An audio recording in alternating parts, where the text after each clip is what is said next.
Ferme les yeux et imagine. T'as 22 ans, t'es allemand et ton pays vient de déclarer la guerre. On t'a enrôlé dans l'armée et t'as pas vraiment le choix. L'uniforme, les ordres, les cris, tout ça c'est imposé à toi. T'es pas un monstre, tu détestes personne toi. Mais tu sais que ton dirigeant, lui, il a une obsession. Les minorités, surtout les juifs. Il en parle dans chaque discours. On t'a dit qu'ils sont dangereux, qu'ils corrompent la nation, qui doivent être gérés. Et toi, tu le crois, ou pas en fait, tu sais plus vraiment. De toute façon, t'as pas vraiment le droit de poser la question, au risque qu'on te traite comme un traître, comme un paria. Un jour, on te donne un ordre, quelque chose que t'aurais jamais imaginé faire. Mais ton supérieur te regarde droit dans les yeux et dit « Fais-le, c'est nécessaire, c'est pas toi qui décide. » Alors tu le fais, parce qu'il faut le faire, parce que tout le monde le fait, et surtout parce que t'en es pas responsable toi. Toi tu ne fais qu'exécuter les ordres. Jusqu'où va notre responsabilité? Jusqu'où est-ce qu'on serait prêt à aller, sous prétexte qu'on nous le demande? C'est exactement la question qui hantait Stanley Milgram en 1961. Dans les couloirs de l'université de Yale, le psychologue s'apprête à mener une expérience qui va bouleverser à jamais notre compréhension de la nature humaine. Cette expérience, qui est l'une des plus populaires mais les plus controversées, pose une question simple. Est-ce qu'on est tous capables du pire juste par obéissance de l'autorité? Mais pour comprendre l'expérience de Milgram, il faut d'abord la replacer dans son contexte historique. Nous sommes au début des années 1960, à peine 15 ans après la fin de la Seconde Guerre mondiale. Le monde découvre encore l'ampleur des atrocités commises pendant l'Holocauste et une question hante les esprits. Comment est-ce que des millions de personnes normales ont-elles pu participer à un système aussi monstrueux? Le procès d'Adolf Eichmann, organisateur de la déportation des Juifs, se déroule justement en 1961 à Jérusalem. Et Eichmann, il ressemble pas vraiment à ce monstre sadique qu'on pourrait imaginer. Au contraire, il ressemble à un homme banal, un bureaucrate comme un autre qui affirme qu'il n'a fait qu'obéir aux ordres. Milgram, lui-même juif d'origine européenne, se pose une question. Est-ce que les Allemands ont un petit truc en plus qui les rend obéissants ou est-ce que tout le monde serait capable de faire de telles atrocités? Et justement, pour le savoir, il met en place une expérience. Et l'expérience de Milgram repose sur une mise en scène un peu théâtrale. En gros, c'est des volontaires qui croiront jouer un rôle dans l'expérimentation alors que ce sont eux, les sujets. Voici comment elle se déroule. Des volontaires sont recrutés par une petite annonce dans un journal local. L'annonce promet une rémunération de 4,50$ pour chaque participant. À l'époque, il n'y avait pas autant d'inflation et avec 4$, on pouvait sûrement s'acheter 2-3 maisons, une voiture, un yacht, un pays, une planète, un ciao kombucha. L'annonce propose de participer à une expérience scientifique sur la mémoire et l'apprentissage. Ça se passera à l'université de Yale et à l'époque, des gens de tout horizon viennent pour y participer. Quand les volontaires arrivent au labo, ils rencontrent deux personnes. D'un côté, on a le docteur Williams qui est en blouse blanche et qui se dit être un docteur qui est là pour assurer le bon fonctionnement de l'expérience. Et de l'autre côté, on a un deuxième volontaire qui est en fait un acteur et qui est là pour jouer son rôle. Le docteur explique aux volontaires que l'étude porte sur l'effet de la punition sur l'apprentissage. Et il y a un tirage au sort pour décider de qui sera le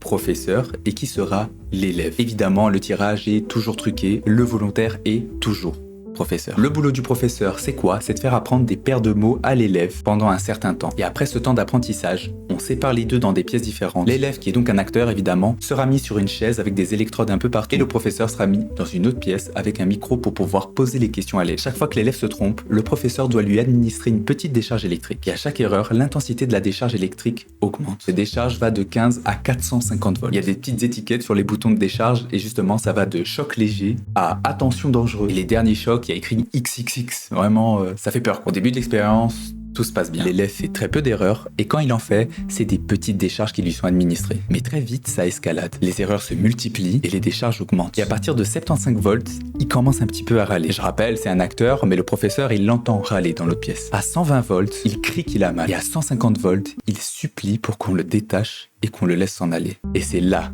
que ça devient intéressant. Parce qu'à partir de là, le professeur commence à regarder l'examinateur, le docteur Williams, et il lui demande s'il doit continuer. Sauf que le mec en blouse blanche, justement, il a un script très bien écrit. Il sortira toujours les 4 mêmes phrases en boucle. Veuillez continuer. L'expérience exige que vous continuez. Il est absolument essentiel que vous continuez. Et la dernière, vous n'avez pas le choix. Vous devez continuer. Résultat, les professeurs continuent et plus ça monte en voltage, plus l'élève pète un câble. À 180 volts, il hurle qu'il ne peut plus supporter la douleur et ça va continuer comme ça graduellement jusqu'à 300 volts. Jusqu'à 300 volts, l'élève dit « Je ne répondrai plus ». Et donc là, en principe, pour le professeur, c'est la fin de l'expérience. Il refuse de répondre, on peut plus administrer de choc. Sauf que le docteur Williams insiste. S'il ne répond pas, vous continuez. 310 volts, il hurle. 320 volts, il hurle encore plus. 330 volts, l'élève ne répond plus. Plus un bruit. Silence total. Est-ce qu'il s'est évanoui? Est-ce qu'il est mort? Le professeur, il n'en sait rien. À partir de là, les volontaires ils sont en stress total. Ils paniquent, ils se mordent les lèvres, certains supplient le docteur d'aller vérifier si tout va bien, mais le professeur continue son rôle. Veuillez continuer, l'expérience exige que vous continuez. Il est absolument nécessaire que vous continuez. Vous n'avez pas le choix. Vous devez continuer. Je rappelle qu'on est à 330 volts et que l'expérience va jusqu'à 450. Et là, vous vous demandez combien d'entre eux sont allés au bout. Avant de faire son expérience, Milgram avait demandé leur avis à des étudiants, des psys et des psychiatres. Tout le monde était d'accord. Seule une infime minorité de tarés irait jusqu'au bout. Genre 1% max de la population serait capable d'aller jusqu'à potentiellement tuer un inconnu. Et bah, ils se sont tous plantés. 65% des participants sont allés jusqu'au bout, jusqu'aux 450 volts. Et tous, absolument tous, ont été jusqu'à 300, là où l'élève ne répondait plus. 65%, presque 7 personnes sur 10 ont accepté de continuer, alors que potentiellement, dans la pièce d'à côté, ils venaient de tuer quelqu'un. Juste parce qu'un mec qui a l'air sérieux, qui a une blouse, leur dit de le faire.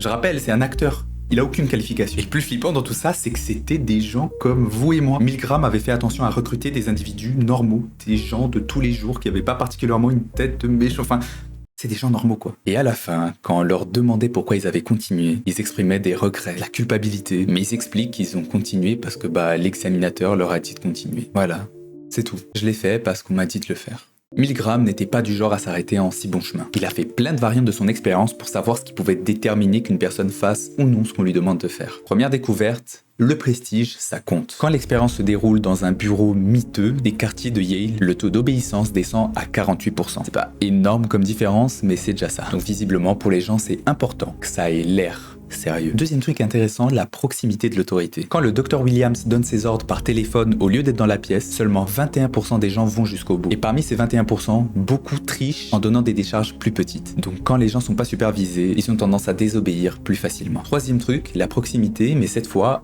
avec la victime. Quand le professeur doit forcer la main de l'élève sur les chocs électriques, le taux d'obéissance tombe à 30%. C'est beaucoup plus difficile de torturer quelqu'un en lui forçant la main. Mais la variante qui pèse le plus, c'est celle avec d'autres professeurs qui refusent de continuer. Quand les gens voient d'autres volontaires comme eux refuser de continuer, 90% d'entre eux suivent l'exemple et désobéissent. Donc la pression sociale, ça nous pousse à faire des atrocités, mais ça nous pousse aussi à s'empêcher d'en faire. Pour prouver que l'expérience de Milgram était toujours d'actualité en 2010, des chercheurs français et suisses ont mené une nouvelle expérience. Ils ont créé un faux jeu télé qui s'appelle Zone Extrême. Et ils ont appliqué exactement les mêmes systèmes d'obéissance à ce jeu télé. À la seule différence que maintenant, il n'y a pas de docteur, c'est une présentatrice. Et surtout, il y a un public qui applaudit à chaque décision. Le principe est simple. Ils ont recruté 80 personnes en leur faisant croire qu'ils participaient au tournage test d'une nouvelle émission. Leur mission est exactement la même. Faire apprendre des séries de mots à un élève et lui administrer une décharge électrique à chaque fois qu'il se trompe. La vraie seule différence, c'est que c'est filmé, il y a un énorme public qui les encourage à appuyer sur les boutons et une présentatrice télé. Ah oui, aussi. Petite différence aussi, c'est que là, on leur disait qu'ils allaient gagner 100 000 €, ce qui change un petit peu des 4,50 €. Et devinez quoi, ça a marché.